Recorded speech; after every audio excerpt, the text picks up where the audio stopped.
पहला सवाल, ऐसी वो कौन सी बुराई है जो इंसान को अंदर से ख़त्म कर देती है?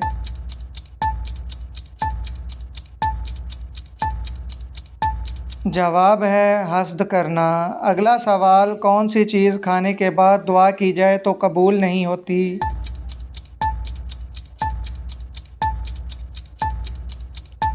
जवाब है हराम का लुक़्मा। अगला सवाल, किस वक्त इंसान को सोने का भी सवाब मिलता है?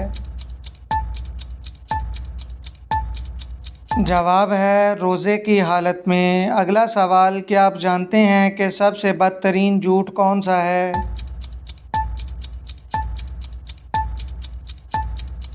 जवाब है बदगुमानी करना। अगला सवाल, क्या आप जानते हैं कि वज़ू में कितने फ़र्ज़ होते हैं?